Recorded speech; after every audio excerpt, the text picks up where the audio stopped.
అసలు విఘాతం ఏర్పడుతుందని చెప్తున్నారు. దీన్ని తీవ్రంగా ఖండిస్తా ఉన్నాం. ఎందుకంటే ఘటన జరిగి 4 రోజులైంది. 3 రోజులుగా పిల్లలు ఆందోళనలో ఉన్నారు. ప్రభుత్వం అన్ని అక్కడ సమకూర్చి ఉంటే వాళ్ళ తల్లిదండ్రులను కూడా అలౌ చేయట్లేరు. వాళ్ళ కడుపు కోత ఎంత ఇబ్బంది ఉంటుంది, ఎంత బాధ ఉంటుందో అర్థం చేసుకోకుండా వాళ్ళని కూడా పక్కన పెట్టారు. కానీ కాంగ్రెస్ పార్టీకి సంబంధించిన కార్పొరేషన్ చైర్మన్లను వాళ్ళతో వచ్చిన 30-40 మందిని అందులో అలౌ చేశారు. వాళ్ళు చూసిపోయి కలెక్టర్కో అధికారులకో ఒక డైరెక్షన్ ఇచ్చి వాళ్ళని మంచిగా చూసుకోమని ఆదేశాలు ఇవ్వకుండా రాజకీయ విమర్శలు చేసిపోయిండ్రు. రాష్ట్ర వ్యాప్తంగా జరుగుతున్న ఫుడ్ పాయిజన్ల మీద కానీ బీఆర్ఎస్ పార్టీ కుట్ర చేస్తుంది. నిజంగా ఇంత దుర్మార్గం ఎవరైనా ఉంటారా? నిజంగా కుట్ర చేసే సంస్కృతి కాంగ్రెస్ పార్టీది, కాంగ్రెస్ పార్టీ నాయకులది. ఈ రాష్ట్రంలో పేద విద్యార్థులకు, పేద బిడ్డలకు నాణ్యమైన విద్య అందియాలని ఆ రోజు ఆ మహానుభావుడు కేసీఆర్ గారు ఈ రాష్ట్రంలో 200 గురుకులాలు ఉంటే 1000 గురుకులాలు స్థాపించి అన్ని వర్గాల వారు, అన్ని ఆడపిల్లలకు ఎక్కువ, మరి మగపిల్లలకు కూడా సమానంగా అక్కడ గురుకులాలు ఏర్పాటు చేసి నాణ్యమైన విద్యను ఇచ్చి ప్రపంచంతో పోటీ పడే విధంగా తీర్చిదిద్ది మరి వాళ్ళకు మంచి విద్యతో పాటు మంచి భోజనాన్ని అందించాం. కానీ ఈరోజు ఎంత దుర్మార్గం అంటే ఈ ప్రభుత్వానికి పేదల పట్ల ప్రేమ లేదు. ఉన్న హాస్టళ్లు నిర్వీర్యమైపోయినాయి. సంక్షేమ శాఖకు మంత్రి లేడు, విద్యాశాఖకు మంత్రి లేడు. వారు విద్యాశాఖ మంత్రిగా పనిచేశారు. దాదాపు 40 లక్షల మంది విద్యార్థులను ఒక తల్లిలాగా కాపాడుకున్న సబితా ఇంద్రారెడ్డి గారు కానీ గిరిజన సంక్షేమ శాఖ మంత్రిగా పనిచేశాను. నేను ఒక గిరిజన మహిళను, వారు ఇప్పుడు శాసనసభ్యులు, నేను శాసన మండలి సభ్యురాలిని. మా ఇద్దరికి పోవడానికి ప్రోటోకాల్ లేదు. ఒక తల్లి ప్రేమతో పోతున్న వాళ్ళకు ప్రోటోకాల్ అవసరమా? ప్రోటోకాల్ అంటే మీ దృష్టిలో ఏంటి అని నేను ప్రశ్నిస్తా ఉన్నాను. మీ కార్పొరేషన్ చైర్మన్లు ఎక్కడో గాలికి వచ్చిన కార్పొరేషన్ చైర్మన్లకు ప్రోటోకాల్ ఉంటుంది. ప్రజల ఓట్లతోని గెలిచి వచ్చి వారు 5 సార్లు 6 సార్లు ఎమ్మెల్యేగా ఈ ప్రాంతంతో అనుబంధం ఉన్న మంత్రిగా పనిచేసిన సబితా ఇంద్రారెడ్డి గారు 15 ఏళ్ళు వారు మంత్రిగా పనిచేశారు. ఇవాళ ఎమ్మెల్యేగా ఉన్నారు, వారికి లేని ప్రోటోకాల్ మరి మీ చైర్మన్లకు ఎట్లా వచ్చింది?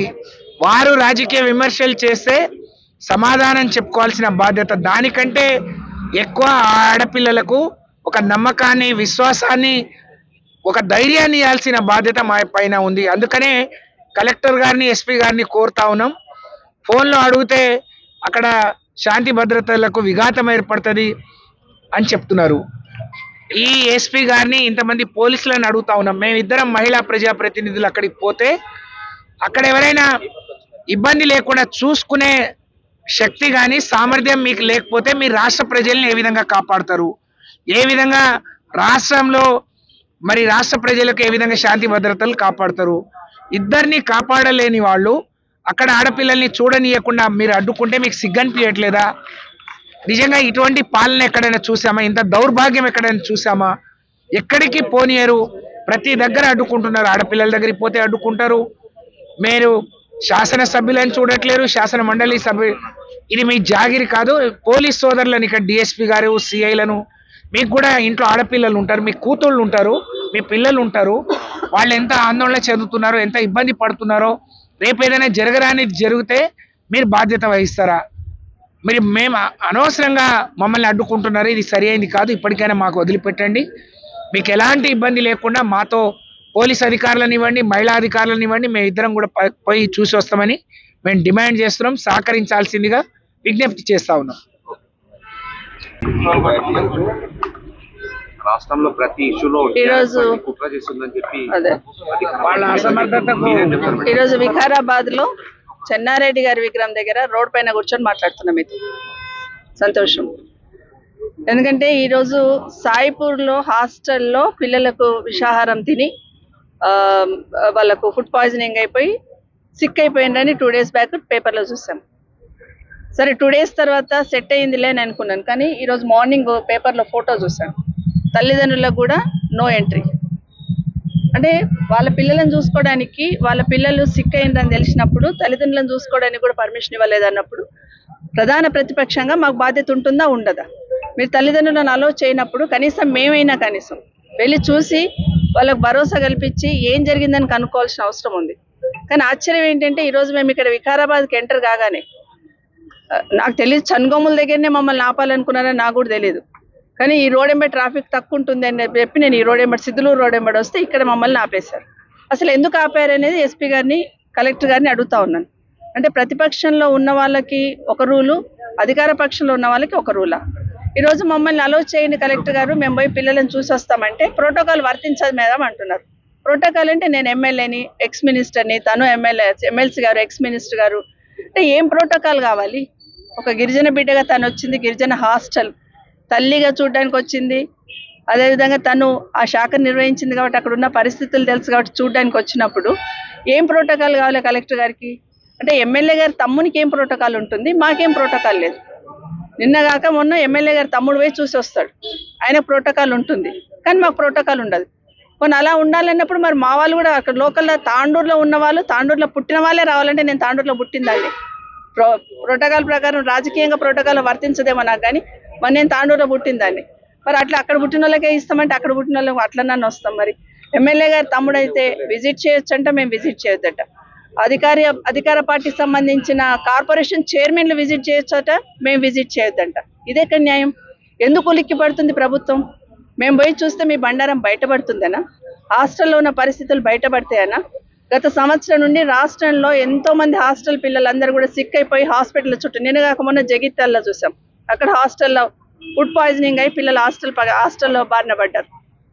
దాదాపుగా 48 మంది పిల్లలు ఈరోజు ఫుడ్ పాయిజనింగ్ అయి ఈ గురుకుల హాస్టల్స్లలో చనిపోయినంటే సిగ్గుతో తలంచుకోవాలి ప్రభుత్వం. రివ్యూ చేసుకోవాలా, సెట్ చేయాలా ఏం జరుగుతుంది అనేది. అది గాలికి వదిలేసి మేము వెళ్తాం చూస్తామంటే మమ్మల్ని కట్టడి చేయడం అనేది వాళ్ళ దివాళు కోరుతనానికి నిదర్శనం ఇది ప్రభుత్వం. ఎందుకంటే ప్రభుత్వం స్పందించాల్సింది పోయి స్థానికంగా ఉన్న వాళ్ళు పోయి చూడాల్సింది పోయి, పోనీ నిన్న రూలింగ్ పార్టీకి సంబంధించిన చైర్మన్లు పోయి ఉన్నారంటే అక్కడ ఏం మాట్లాడారు? ఫుడ్కి సంబంధించిన జాగ్రత్తలు తీసుకుంటామనో లేకపోతే హాస్టల్ ఉన్న పిల్లలకి హాస్పిటల్ వసతి కల్పిస్తామనో చెప్పాల్సిన అవసరం ఉంది. కానీ కలెక్టర్ గారికి నేను సూటిగా ఒకటే అడుగుతున్నాను, పిల్లలు సిక్ అయి ఉంటే తాండూరులో హాస్పిటల్ ఉంది, వికారాబాద్లో హాస్పిటల్ ఉంది, ఎందుకు హాస్పిటల్లో ట్రీట్మెంట్ ఇవ్వకుండా హాస్టల్లో ఎందుకు ట్రీట్మెంట్ ఇప్పిస్తున్నారు కలెక్టర్ గారు? ఈ ప్రభుత్వం ఖచ్చితంగా సమాధానం చెప్పాలి మాకు. ఎందుకంటే హాస్పిటల్ తీసుకెళ్లి ట్రీట్మెంట్ ఇప్పించాల్సింది పోయి ఒక సర్జన్ అక్కడ పెట్టి మేము ట్రీట్మెంట్ ఇప్పిస్తున్నామని చెప్తా ఉన్నారు. ఎందుకు హాస్టల్లో ట్రీట్మెంట్ ఎందుకు ఇప్పిస్తున్నారు, హాస్పిటల్లో ఎందుకు ఇప్పించలేకపోతున్నారు అనేది మాకు సమాధానం చెప్పాల్సిన అవసరం ఉంది. ఎవరైనా సిక్ అయినా హాస్పిటల్ వెళ్తాం, అక్కడ చాలా మంది పిల్లలకి సెలైన్ బాటిల్స్ హాస్టల్లోనే ఎక్కిస్తున్నారని మాకు వచ్చిన ఇన్ఫర్మేషన్. పోయి చూస్తే తప్పేముంది? మేము కూడా మీకు సలహా ఇస్తాం కదా బాబు, కాదు హాస్పిటల్ తీసుకెళ్ళండి అని చెప్తాం కదా, వాళ్ళ పేరెంట్స్తో మాట్లాడతాం, పిల్లలకు కూడా ధైర్యం ఇస్తాం. అది గాలికి వదిలేసి మమ్మల్ని కట్టడి చేయమనేది భావ్యం కాదు.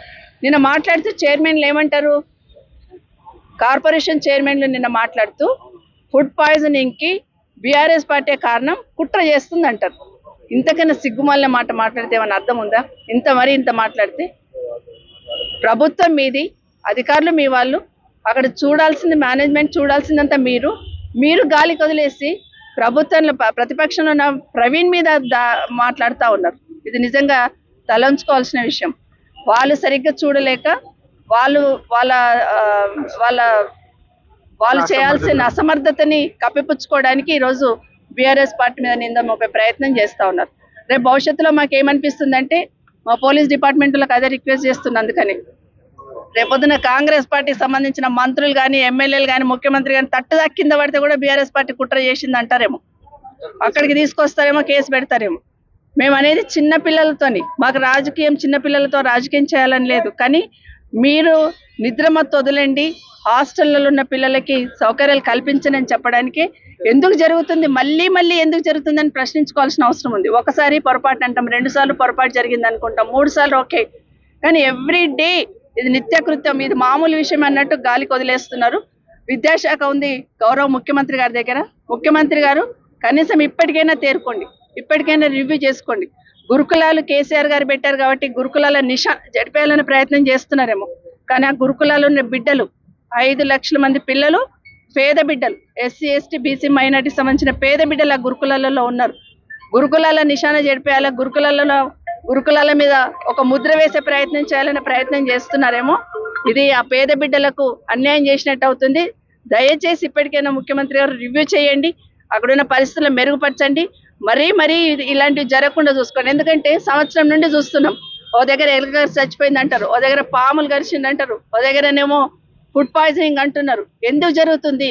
గత 10 సంవత్సరాల నుండి లేని సిస్టమ్ ఇప్పుడు ఎందుకు డెవలప్ అవుతుంది? గత 10 సంవత్సరాలు కూడా ఇదే పిల్లలు ఉన్నారు కదా హాస్టల్స్లలో, వాళ్ళు ఎంతో బాగా ఉన్నత శిఖరాలు ఆధిరోహించిన పిల్లలు అందులో చదివి ఉన్నారు కదా. ఇప్పుడే ఇది ఎందుకు జరుగుతుందంటే మీకు పట్టింపు లేక, ఈ ప్రభుత్వానికి బాధ్యత లేక, అందులో ఉన్న వాళ్ళందరూ పేద పిల్లలే కదా, నోరు లేని వాళ్ళు కదా అని అనుకుంటున్నారు. కానీ ప్రధాన ప్రతిపక్షంగా ప్రశ్నించాల్సిన బాధ్యత మా మీద ఉంది. ఇప్పటికైనా మమ్మల్ని అక్కడ విజిట్ చేయనియండి, పిల్లలను కలవనియండి, పిల్లలు చెప్పింది వింటాము, కలెక్టర్ గారి దృష్టికో గౌరవ మంత్రి గారి దృష్టికో తీసుకెళ్తాం తప్పిస్తే దీంట్లో రాజకీయం చేయడానికి ఏం లేదు. కానీ మేము కూడా భరోసా కల్పించే బాధ్యత తీసుకొని వెళ్ళాలనుకుంటున్నాం. మమ్మల్ని అలౌ చేయండి, తాండూరు వెళ్ళి విజిట్ చేసి వస్తాం.